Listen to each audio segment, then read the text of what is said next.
Uh-oh, am I live?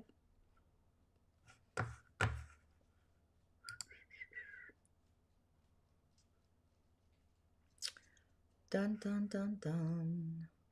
Oh, okay. InShalla and Ashe. Blessings to you, my energetic beings. It is I, once again, Tonya D, holistic Sha'medium and subtle energy surgeon. It's Tuesday, November 23rd, and I'm thinking of the song Poison. Sings the song Something to Believe in, and that's kind of the energy of today. We have this Yin Wood Pig Day, dual pigs at the base there. So our day is supported and it has the hidden energy itself in those branches. So it's not a productive day. We have no fire for nature to produce so we can create our production. So we want to pour energy into an idea. Fire, though, I would bring in some fire energy or the nature energy or the energy of nature, something that warms our heart, an actual fire. Um, get something like nice and juicy, passionate about something, excited.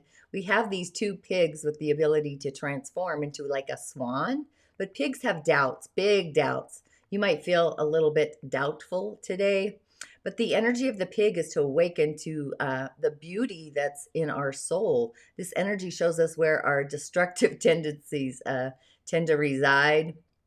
There's an old proverb from the medieval times about two knights who were being sent into battle. One feared death more than ridicule and refused to go, but the other feared ridicule more than death, so went out to meet his fate, if you will, not being able to face the townspeople if he didn't. So the boar really fears ridicule, and it'll go to greater lengths to avoid it. And also at other times when all things seem lost, he will take risks and be foolish along with inviting that inevitable energy in. So the boar needs to know there's always a light at the end of the tunnel and that the glass is half full. So the mantra is to be hopeful, like I am hope. So we need a sphere around our love zone. You might be brought to a past experience that was a little overwhelming to our heart space, bringing up sadness, regret, anything really. So today really is a magical day of believing in our own self-love that we have for ourselves. The love we have for others pours over to others. So really treat ourselves how we wish to be treated and also vice versa. So it's a day to pick up our beliefs. So if you believe in the flower method of loving yourself and loving me not, the daisy, I actually did this the other day. Go pick a daisy and go around the flower. But at the end, finish with I love myself some more or something. They all have to be positive pulls, right? So we can execute that not part as you go around. I don't know if you've done that with the daisy. I just, like I said, did it the other day. And in doing so, you might actually have this realization that you aren't living in relation to what your heart truly believes authentically in your own heart, or on the outside, where others hold a different opinion that doesn't really resonate with your heart center about you. So, what ultimately matters the most and the mostest is that you wholeheartedly actually believe in yourself. So, today, as you go through the day, you could ask yourself, um, you might get the memo even, what do you believe about yourself? And just know that otherworldly beings are also crafty. So you'll get the message or the memo when you ultimately need it the most. It's that inside voice that needs to kind of stand back and tune into the resonance of the queen, your heart, yourself. So it's a combination of what the heart believes, and then what does our mind say? And with those two little piggies, I would say the mind is hopeful. It's expanding with passion, and all the other elements that are also involved. So whatever threads in today, just be more loving to yourself and foremost, right? And notice if your feelings are motivated by desires coming from your heart or from the fear of something. So love really always trumps fear. It's the greatest conqueror of all. So be a little bit out there today, explore the crazy, the otherworldly, the fun, the creativity of just being otherworldly. You could even write your own love story, and I've actually done that, Changing Faces, a novel I'd written. Super funny, but it's all out there. So with our heart online, it's a magical green day. You can bring in the shades of green to wear. I have my green emerald or greens to eat, drink your salad even. You might even get otherworldly symbols that come in through your soul's harmonic today, kind of like the daisy. But the moon herself, the moon's in her home sign. So nurture your feelings and kind of stay in that zone, the kindness zone. Be kind and compassionate to yourself. And we also have the tonality of the yam within the heart. You can hold that note, especially if you have any pessimistic thoughts or feelings that arise, especially with those two pigs being doubtful. I would totally tone into that. And the stone of the day, I picked the zirconian. So the zirconian shares the ruling planet Jupiter, the sparkle of this brilliant white light. It might appear similar to the diamond at actually first glance, but its dance is actually different. So the diamond is more linked to ideas and energies of unbreakable strengths, but the zircon is all about protection, peace, and also that inner beauty. The protection element is especially beneficial to Sagittarians with a lusty love of adventure who tend to dash off into the great unknown. So the stone really ensures that these zesty like adventures stay safe and that they ruminate in places of peace or counteract all that restless kind of energy.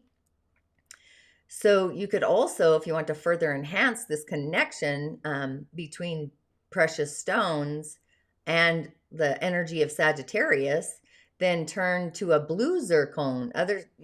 There's other stones that also bring beautiful protection, like the tourmaline, the obsidian, and also the fire of pyrite. But the stone itself has some magical properties. It's associated with all of our energetic centers. It's used by crystal healers to alleviate physical and mental ailments.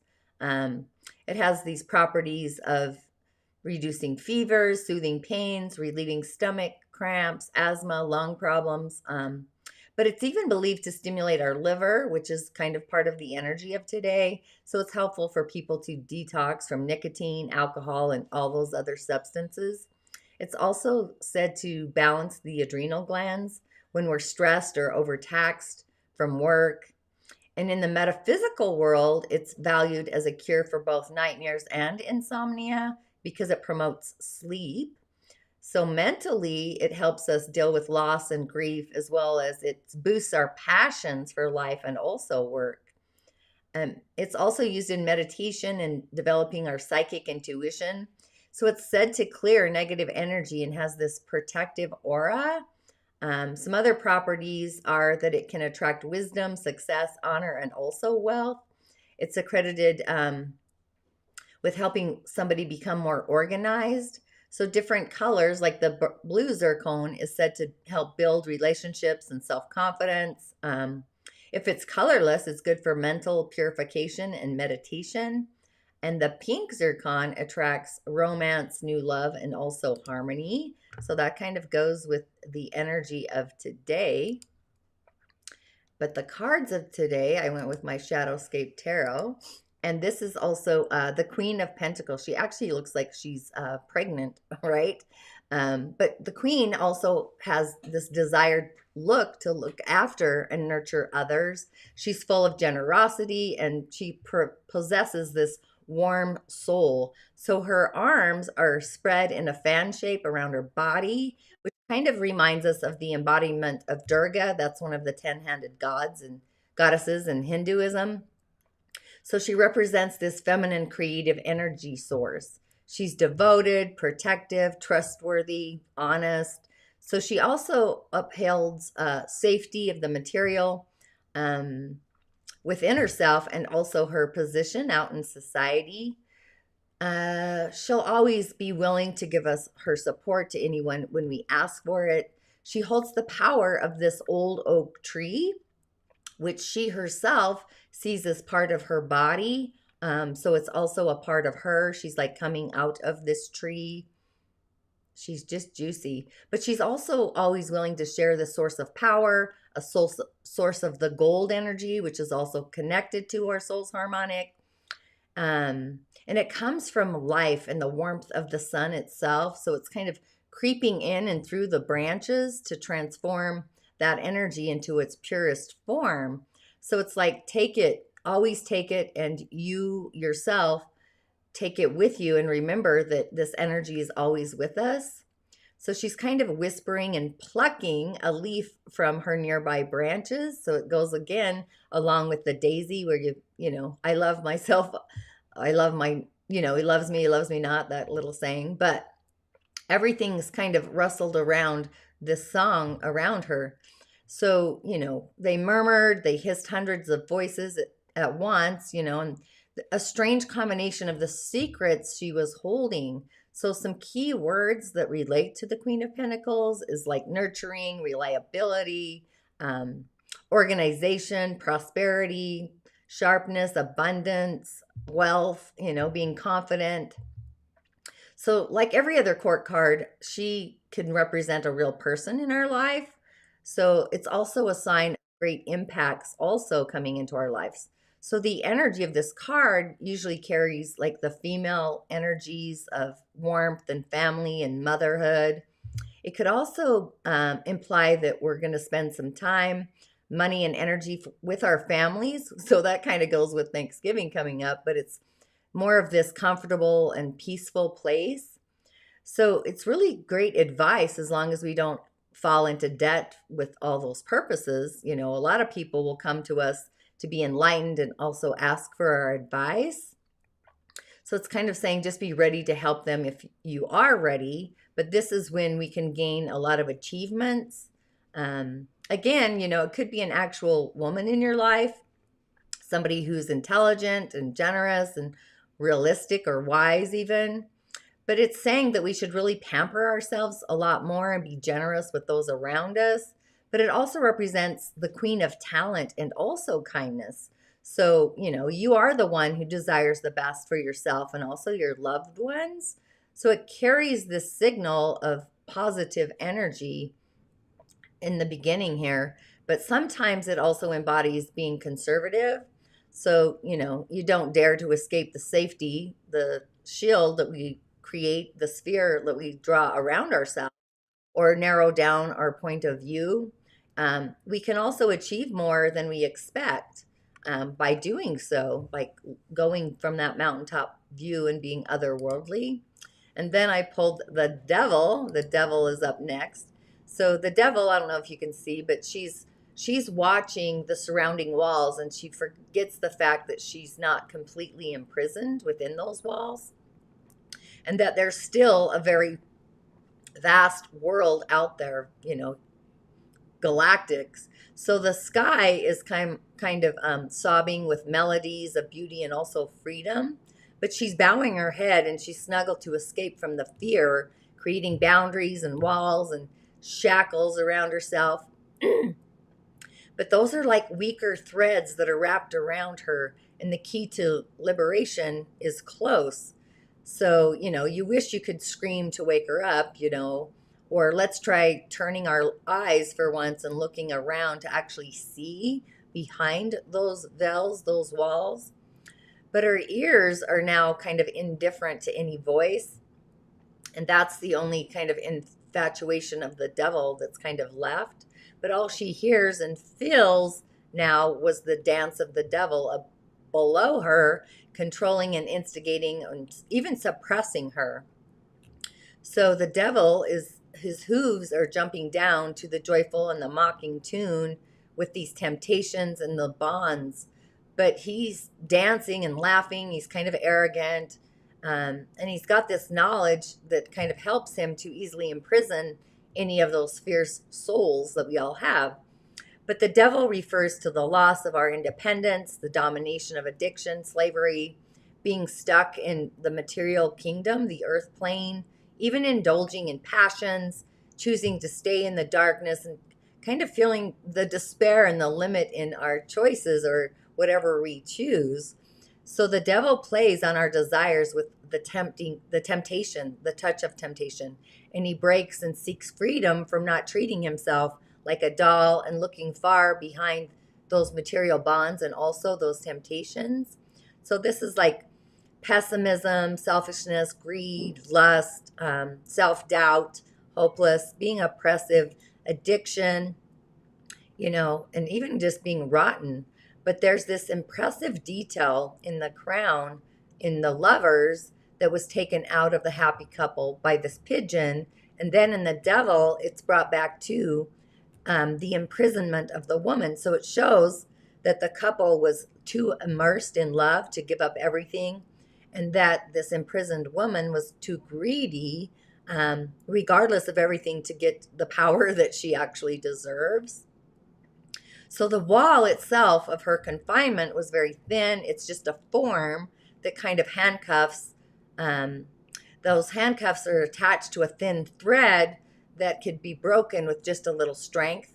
Not to mention that there's also a key to access this right above her head, if she could see it. But she's bent down and she's panicked. She didn't dare to face everything, and she allowed greed or cowardice to take control of her beingness. So this wall of embodiment of, kind of like the humanoid kind of figurines with all the nuances of panic and helplessness, regret, longing for freedom. So she's allowed the devil to be her master, kind of controlling her, trapping her heart in the sticky, cold, frightening hands. And she's plunging herself into this trap where the power, the ambition, and even the ruthlessness, but it's all tempting those desires. So did she exchange her heart for the devil to achieve those things? But this is reversed. So the devil's kind of this embodiment of being cold-hearted, intelligent, wise, confident, who knows what he has to do, and he has to do it, But he always has a plan for everything that he's doing. He's always understanding what his prey wants to lure them automatically to fall into a trap. And he knows how to control them and be clever in making them stay so that he can get them to follow his wishes. So he also kind of has this foreseeing. He's always judging things correctly. He's careful and he's detailed, but he's also strong and ambitious, powerful, but he's also dangerous and full of this temptation. But he's also miserable because he's lonely. And again, a lot of people assume that the devil is a bad card when it's drawn, but when you look, or when you draw the devil, it's our job to look at the surrounding cards as well and determine whether we are the victim of the devil. Are you wise enough, or are you in the middle of temptation? And who said ambition isn't great, right? And who said that putting your heart aside to wisely complete whatever you're creating is wrong? So this is going to create success. However, don't let those successes control you like the devil is making you do it, right? So the image of the devil indicates the longer the woman lives with and closer she gets to the devil, the less humane part of her becomes. So this is like naked truths are being revealed over time, but it also refers to the torment and the emptiness in our day-to-day life. So you should live and kind of set high ambitions and goals and strive for those goals while also spending time listening to your heart instead of chasing after the frivolous things, the material things. And the devil also warns that we are trying to follow, like what we're trying to follow, will bring nothing but frustration and depression. However, you still can't escape the vicious kind of cycle, and we still try to kind of follow the old path. Then we sink deeper. So we carry a lot of ambition and kind of immerse ourselves into the ambitions. No matter how hard we try, we kind of get stuck still in that feeling. So you might have realized that the dangers in your lifestyle, what they are, but you have no way out. However, because of the personality, our ambitions, we can freely express ourselves without any obstacles.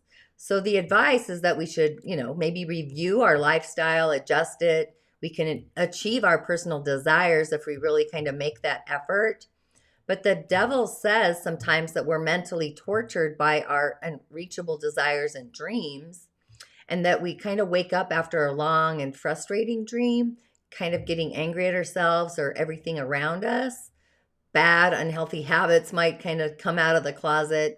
So it's kind of a suggestion that we should kind of list what we really need inside of us and also what we need to give up, and just learn how to go and maintain a healthier lifestyle that's going to bring a way in or open the door for us to regain our own inner confidence. So really just do what you think is right and identify it with the most kind of mountaintop view to get back to who we really are. But sometimes, the meaning also brings positive things, which I think that's what this card is saying, because it's reversed, where we can be strong and act in passionate ways. Sometimes, we're forced to put our emotions aside and to fight with uncompromising ideas with others just to win. But when we own a greater ideal or ambition than we think that we can also do that. So, it's opposing. So I think all those shackles are falling away and we can actually be heart-centered. And then the last card I pulled was the Hierophant. And the Hierophant, she wants to listen to the story of the salamander. The salamander tells the priest, which is also the Hierophant. So it's like, so what do you want to hear? And each syllable, soul's harmonic, is coming from this deeper aspect inside of us, stopping at the root, at the base. So our little salamander, it's a fire energy, it has experienced this a variety of times. So it can be patient to listen. So the Hierophant, the roots are penetrating deep into the ground. They're wrapping around those little secrets, traditions, and also being mature. So it's putting our faith in rituals and also in kind of acknowledging the strictness of our belief system. So in doing so, we're able to clarify the spirit and bring the light of wisdom out into the world, where we're quiet and we're in control of ourselves. But the Hierophant's also a teacher who can help solve the mysteries of life. So again, this leads us to the idea of cultures of the East through the image, the ancient wisdom of trees and the many layers of the roots deep in the soil.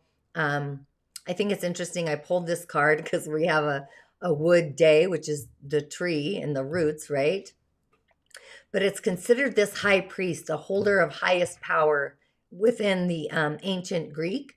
So it's also this experienced teacher who holds a lot of knowledge about faith and cherishes tradition and being calm. But it's always this solid and kind of effervescent spirit for everybody. But the ancient tree, to be respectable, and this wise teacher has, named him the Hierophant. So this image gives a bunch of surprises. In research for the tarot, it's this deep understanding of different Eastern cultures. And in the East, ancient trees have a lot of special meaning. I'm thinking of the baobab tree in Africa, West Africa, when I was there. And also when I was in Italy, the oak trees in the sacred gardens.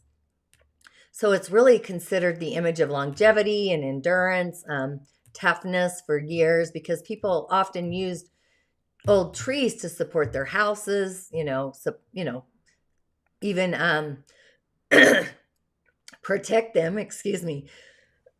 protect them from big storms or winds. That's kind of the energy of trees. It's definitely the winds, the thunder, the lightning, a barrier, a protection. So, old trees are also a symbol of human rights and spirituality.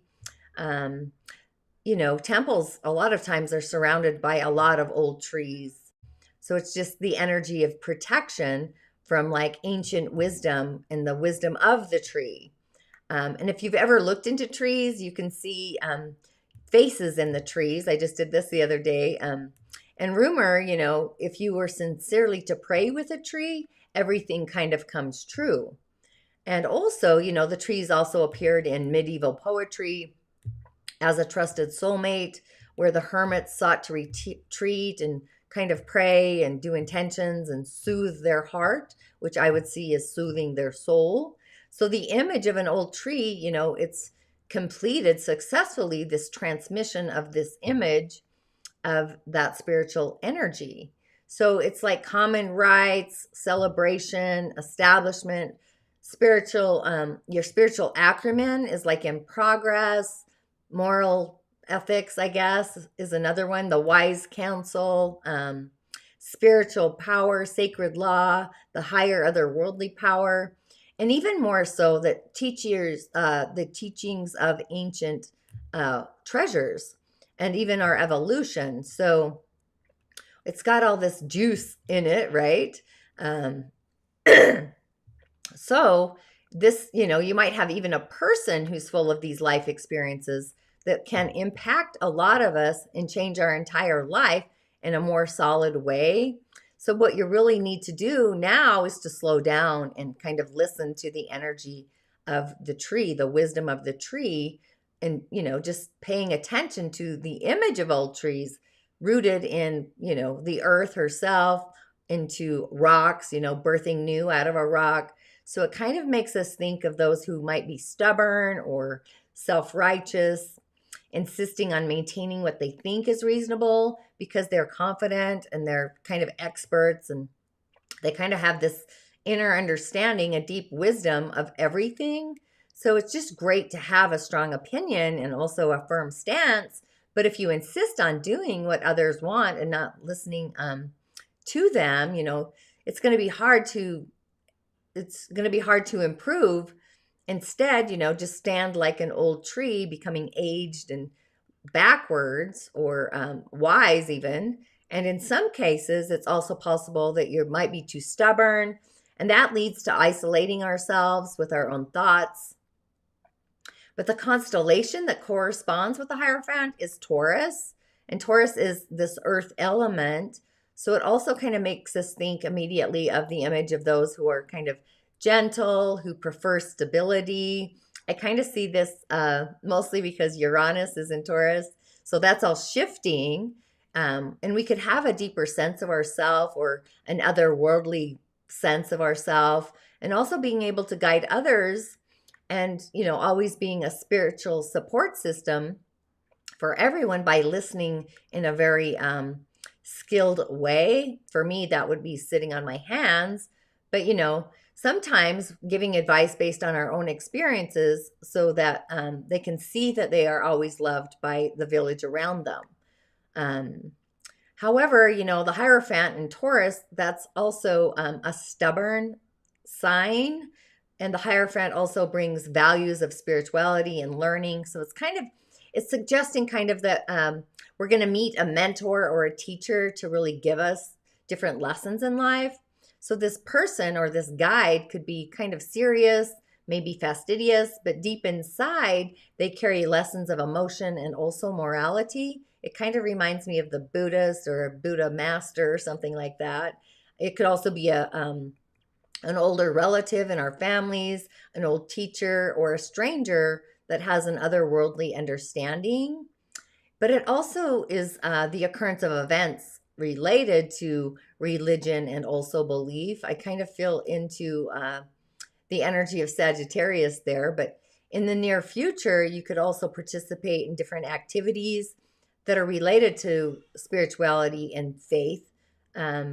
So these activities, they could be useful rituals and practicing just different awareness of values and raising that vibration. So that's a lot, right? With all these cards. So it's like the temptations are fading away with the devil and the Hierophants kind of opening the door to otherworldly spirituality. And the Queen of Pentacles is nurturing all of this. So the affirmation really to get you on the way is like the magic of believing in ourselves and being in a state of gratitude for the lessons within our earth journey, kind of with all of these cards as well, and getting the memo. So today, you just want to affirm that you are hope, and affirm, I affirm I'm in the juice of my heart, and also that you believe in yourself wholeheartedly. And kind of, we have this protection of ancient wisdom, otherworldly wisdom, the roots of the tree, the ancients. So, with all of that, InShalla and Ashe, blessings to you. And as always, I will see you on the other side.